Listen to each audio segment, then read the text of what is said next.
Los Angeles, LA. How y'all doing? Let me show you some ocean. I think you might appreciate to see some ocean today, eh? This is the ocean. This is I don't know. I'm just gonna call it West Haven Beach for now because I don't know what it's called. I was just called to the water today, summoned to the water to hang out with the seagulls and talk about ENM and love and Afrofuturism and visualization and dreaming. Where mama sun at? Over here. Okay. You see the sunset? Okay, so if you have been on this page for a little bit, then you've seen me talk about Afrofuturism, building the black world, the liberated black world. Look at this. You've seen me talk a little bit about ENM and matriarchy and love. Did I mention love? And it's just been a lot of things happening that I've been learning, and I'm just, here to download some of that. But I was in a meeting today. Shout out to Sharinda Bryant, Black Speculative Arts Movement, and her Afrofuturism Academy. I gotta make sure I get the full title, but look up Sharinda Bryant, Sherinda, if you're looking for a curriculum, you're looking for an Afrofuturist curriculum and rubric for K through 12. Okay, very excited to see that type of work happening, and looking at how I can, get involved with teenagers, especially my daughter and I.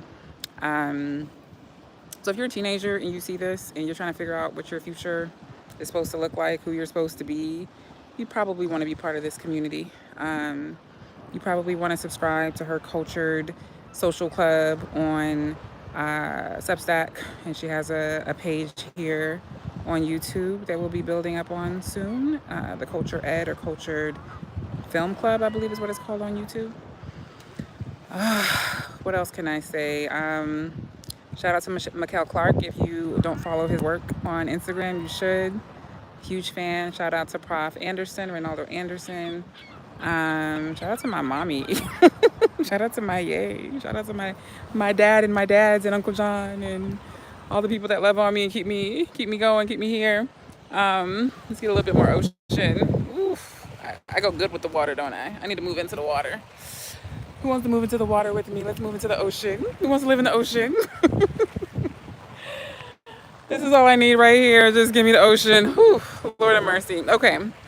So if you have a teenager who is on the East Coast especially, and you're trying to figure out how to prepare them for life, let's talk. Let's chit chat. If you're homeschooling, unschooling, you want to be doing some sort of hybrid thing and have access to public schools and your own free time, let's talk. Let's chit chat, because these kids got to be ready. They got to be ready for the real world. They can't be out here getting set up by these institutions and not being in a position to help themselves. But I'm gonna say a few things about ENM and love and Afrofuturism. So, like I said, I was in a meeting today, and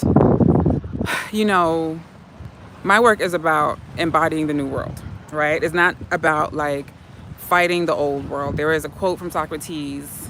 I think it was in my last Instagram post on my personal page. A quote from Socrates where he says the key to change is not to fight the bad, but to celebrate the good, expand the good, right? And oftentimes our focus is simply fighting the bad, complaining about the bad, pointing out all the bad, and that is exhausting.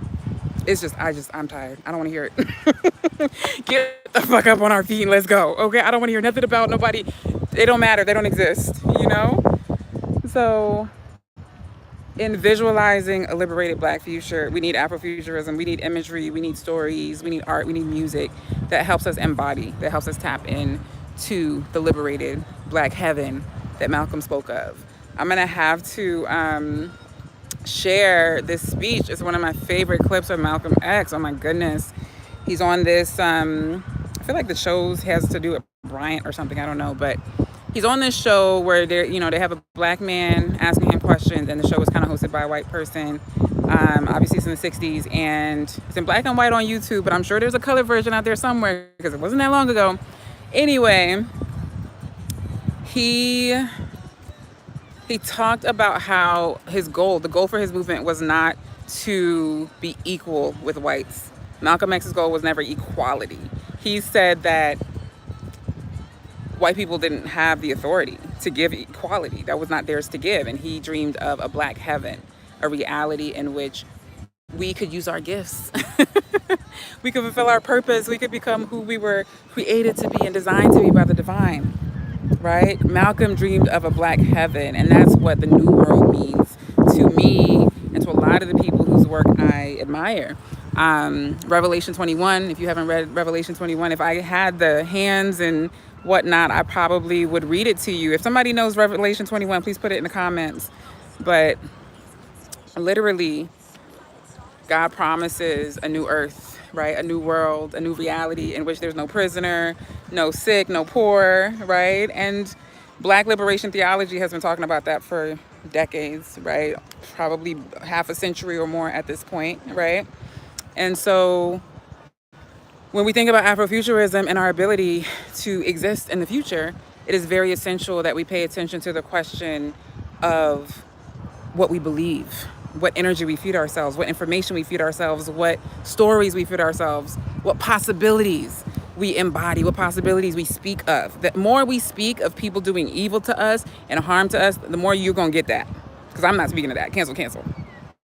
But the more we speak of Black unity, Black love, Black intimacy, Black strength, Black power, Black trust. Can I get a Black trust? Let's make a song about Black trust right quick.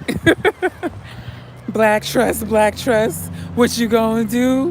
What you gonna do when it comes for you? Listen, how do you trust yourself? How do you trust your neighbor? How do you build trust? How do you overcome conflicts, right? Conflict resolution in the Black community. How do we navigate that? How do we find our way back to ourselves from doors to diaspora doors, right? Instead of focusing on all the things that, make us fight and set us apart, set us against each other, what if we were focused on all the things that give us access to each other, deeper access, more increased access to each other? And ENM is one of those things, baby, okay? ENM. I know everything's not about color, everything's about power. And melanin is power. How about that? ENM. So if you are not familiar, ENM is ethical non-monogamy. And obviously, if you know what monogamy is, you probably know what polygamy is, right? Multiple partners. Usually, polygamy is... God, I be mixing up the words. So we have polygamy and then we have polygyny, right? And polygamy is usually, in the context, especially of the African nation, is, specific African nations I'm talking about, African cultural groups. Polygamy is often associated with one man, many women, right? And so in those scenarios, in the modern day, at least my parents' generation, most people had a horror story about polygamy. Many people have lost children due to polygamy. People have been, so much harm has come to people because of the evil part, the competition in polygamy, right? It is a structure that sets women apart, sets women against each other, fighting over a man. That is the narrative, at least, that we've been fed. And so historically, however, it didn't always look like that. There have been moments in history when polygyny existed and thrived, and communities thrived in that structure because it was matriarchal, one, and because it was about centering the community, especially the children, right? So, of course, God gives us power, but you got to look at the science. Melanin is gold. Melanin is power. Just read up on it. God gives us power, but melanin helps you connect with God a little bit more easily. You can look into Jewel Pookrum. You can look into Bobby Hemmett. You can look into just about any Hotep scientist, and they'll break it down for you. They got the literature. What was I saying? We're gonna do a little bit of breath, and then we're gonna move on. But yeah, polygamy versus or polygyny. So traditionally, the structure has been oppressive to women, right? Like I talked about, competition amongst women, fighting amongst women, men having limited resources and thus needing a favorite wife or whatever, right? Men sharing their resources unequally across their children, across their wives, depending on how they feel about the woman at the time, right? And in a lot of these structures, you had women who were wise enough to organize economically. You might want to check out Baba Shegi's Wives by Lola Shonaine. It's a book that talks about increased cooperation amongst women, wives of a particular man. And I need to read the book again. And I don't know if there's any film of the play. I need to look into it. But any stories that you come across that have to do with polygamy, polygyny, and structures where people actually got along and they took care of each other and they loved on each other, send them to me because I want to see them. And I have been aware of and curious about ENM for some years now. I've been doing a little bit of research here and there. And part of the research is life. And part of the research is how you navigate relationships with people and what you notice, about how people treat you or how what you enjoy, what brings you joy versus what brings you stress, right? And so when you are more familiar with that, when you're familiar with what brings you joy versus what brings you stress in relationships, then you gravitate wisely towards the stuff that brings you joy. You just leave the other stuff alone. And so the more that you move towards the joy and the bliss and the gratitude for the goodness, the more that you recognize yourself and the value that you hold and why you deserve every good thing you could possibly dream of and why you are worthy and activating the magnetizing, the love and the power that you desire and that you deserve. When you are tuned into that, then love finds you.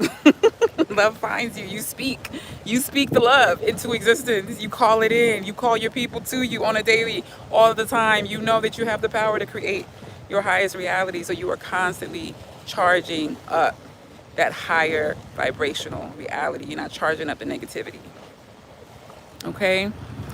So if we as women want more power, is anybody listen? Is this mic on? Can you hear me?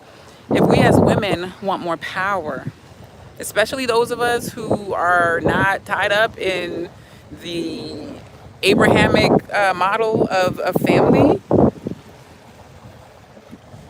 I don't know. I think I know of one Black woman ENM school. It might be called.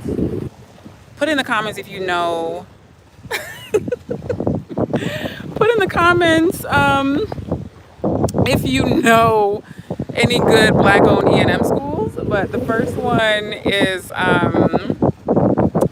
think it's called Wife School. I'm going to find her because I've been talking about her a lot lately. That's the only Black woman that I know that's teaching like conscious ENM, like grown-up, adult, emotionally intelligent, ethical non-monogamy. And for me, I think ethical non-monogamy is a really interesting pathway into talking about love and affection and intimacy and closeness and community and how we actually build community, because it's the same tools. The same tools we use to keep our families together, to keep our friendships together. These are the same tools that we need for ENM, right? You have to love yourself. You have to love the people around you. You have to be committed to their welfare and their well-being. You shouldn't be engaging with people from a place of harm or selfishness or exploitation. Right? And if you're doing that, something is wrong, right? Something is wrong inside and you have to heal that. So it's your responsibility to love yourself, right? It's your responsibility to find yourself, to find the part of you that deserves that recognition, the part of you that is eager to be celebrated and to be out there and to be shared with the world. The more you tap into that person, that light within you, what God gave you, the more constantly you charge up that energy and that truth, the more you magnetize that to yourself, right? And that's going to show up in the people, the opportunities, the doors are open, the love, the light, the beauty, right? So when we recognize who we are, when we love on who God called us to be, because we're checking in on that every day, and that light expands, and that expansion touches everything around us with light and love and power, as well as our grid that we're activating to materialize our desired reality, right? When that love is what we radiate predominantly, and it just comes back automatically, right? I want to remember what my title is. So I know I mentioned ENM Afrofuturism. So again, talking about existing into the future. We're talking about Afrofuturism is about survival. It's about thriving. It's about elevating, moving into a liberated reality, right? While you are being bombarded with harm from every angle. Everything from chemtrails to the water to the plastic is genocide all around you all the time, right? There's a Black genocide and then there's like everybody's genocide, because there are some people who just, let me not call them people. There are some parasites it's really unfortunate that this word has to become a thing again to describe people who look, those who look, entities that look like human beings, but probably are not. I cannot be convinced that a human could shut that much blood and keep it moving, right? But anyway, you have genocide, ongoing genocide, harm against Black people, indigenous people of the planet, since, I won't say the beginning of time, but it's been a long time, right? Feels like the beginning of time. So liberating ourselves from genocide is an act of war, when it comes to the state, when it comes to those who drink our blood. And so if we are going to defend ourselves, if we're gonna actually enter the war and defend ourselves, we have to understand what we're working with. We have to understand what we're up against, and you have to recognize that the violence is coming from all directions. And so the only escape is the light. The only escape is the light within you, the God within you, the divine within you. You tapping into that energy and that light and that power as constantly as you can. That's what purifies the darkness, purges it from you, from your being, from your body, from your mind, from your thoughts, from your future, from your reality. You purge the violence from your reality. You tap into a dream of a liberated you, of a liberated family, of a liberated community. You tap into that energy. We're gonna breathe. Y'all comments are interesting. I'd love to know where you're watching from. I'd love to know what you know about Afrofuturism, if you're familiar with Afrofuturism, if you've read Dark Matter, if you've read Reynaldo Anderson's work. What do you know about Afrofuturism? What are you looking towards? What thinkers, what minds, what works, what research are you looking towards when you think about how to protect your family in these times? I said I was going to talk a little bit about beauty. So I'm thinking of my daughter and her generation and, the essentiality of health and wellness and the knowledge about that and all the things that I teach her and how much of it she retains and how much of it she completely ignores and throws away. So if I gotta get up on here every day and do yoga and, document how to make this and how to make that, I gotta do it because this girl, she remembers some things. I'm proud of her for those that, that she upholds, but there's a lot more to learn. And so if you're also working on your fitness, your wellness, your herbology, you probably want to stick around, and I'd love to hear from you, right? But beauty comes from within, just like liberation starts within. Beauty starts within. Hydration, water, sunlight, rest, sufficiency of nourishment, love, hugs, friendship, community. All these things are the power, are the healing that makes your skin to radiate from within, that makes your body to feel health and joy and wealth and radiance, right? And it's a luxury. When you're being genocided, they don't make it easy for you to get to the ocean. They don't make it easy for you to feel love. They don't make it easy for you to get sunlight and water. They don't want you thriving. They don't want you, sprouting up, multiplying all over the planet. How many times have you heard the word population control? Anybody who's ever used that word in a positive light is your enemy. Do not look at that like it's nothing. That is harm, that is violence, that is evil. Who the population you controlling? Who you calling vermin? Don't make me start cussing. Anyway, beauty is about the light within. Beauty is about being a good person with a good heart, taking care of the good heart within you, multiplying that, expanding that, radiating that light. It affecting the way that you look, your countenance, your skin. People pouring into you because you're pouring into them. That's beauty. But I want to give a few tips because I've been asked recently. People are always asking me about, wellness tips, beauty tips. And I was asked recently about reversing wrinkles. And I said, well, I haven't done this before, like at the level that this person is working with, but I know that these are certain things that I do. And then I see other women document that have a huge impact on how we look, right? Aging is really dehydration and undernourishment, right? And stress.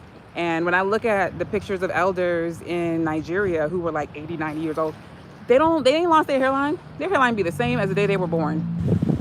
Why is that? Let's just think about that for a second, right? The herbology, the bitters, the greens, the putting your feet on the earth and the things that you pull out of the earth, right? These are all elements of anti-aging. us being connected to the nature that we came from, that giving us light, that giving us power, that giving us joy. What do y'all think about that? Y'all have so many comments. Oh, I see a name in the chat that is, oh, how you doing, sir? I'm good. Good to see you. I love this jersey. Feeling the colors. Yeah, so y'all are so sweet. Tell me where you're watching from. Yeah, so if we're talking about staying together in families, if we're talking about healing marriages, if we're talking about healing friendships, right? If we're talking about healing sibling love, it's all about the light within, loving yourself, finding your way back to yourself, recognizing yourself as the God, goddess, divine creature, divine infinity that you are, celebrating that, embracing that, and radiating that to everybody else around you. Just so forgiveness, kindness, self-forgiveness first. The easier it is for you to forgive yourself, the easier it is for you to forgive others. So you might just have to look in the mirror every day and just say, I love you, I forgive you. I love you, I forgive you. I love you, I forgive you. I love you, I forgive you. I love you, I forgive you. That's enough. I got your back. You're special. God made you just this way for this reason. You're intentional. God was intentional about you. God counted the hairs on your head, even this rising as you got up. You're divine. You deserve all good things. Can we see the sunset? Ooh, I love this. The ocean, the waves, the green. I gotta show you what it looks like out here. It's just so pretty and serene. And it's green. It's pretty, it's serene, and it's green, and it's green. It's pretty, it's serene, and it's green, and it's green. It's pretty. Ooh, look at mama. It's pretty, it's serene, and it's green, and it's green. Okay, family. I hope I held up my end of the bargain and talked about what I was supposed to talk about, but I love you, I appreciate you. Oh, I said I was gonna do some breath work with you, so let's just do that. 30 seconds, right?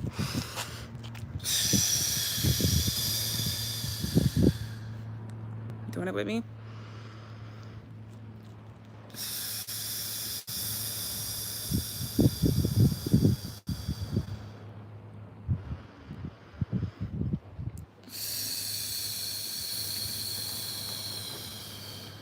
I want you to put your feet on the ground. Maybe you're laying down. You could bend your knees, or you could sit down with your back straight and just breathe and let your feet rest into the land, the soil, the sand, the ground, whatever you got. Drop your shoulders.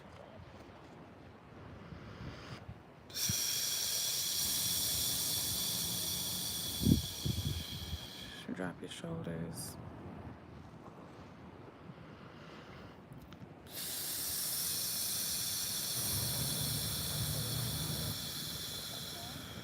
Drop your eyebrows.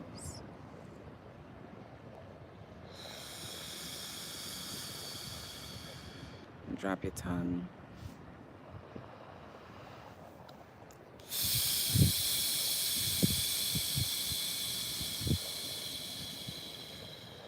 Breathe. Let's appreciate the breath in your lungs. Let's appreciate the light around you. Let's appreciate the light within, the divine in you, the power you have, the beauty in you. Namaste. I give thanks for the beauty in you. The divine in me greets the divine in you. We are one. Ubuntu. Okoniwa. Okonshoshulava. Are you feeling relaxed? Okay, we're going to set one intention. I'm going to set one intention.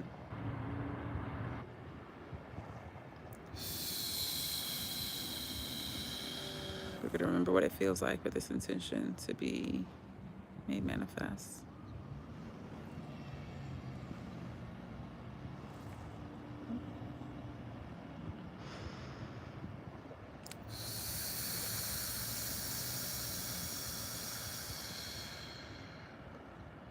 Abundance, abundance, abundance for you and for me and for all of our progeny. Abundance, abundance, abundance, abundance for you and for me, for all our progeny. Abundance, abundance, abundance, abundance for you and for me and for all our progeny. I love y'all. Talk soon. Go to Soulmedicine.substack to subscribe. Put some money in the bank. Whatever you want to do to support us. We have a Gumroad. You can buy some prayers. You can buy some programs. There's a lot of different options. Yeah. Put some love.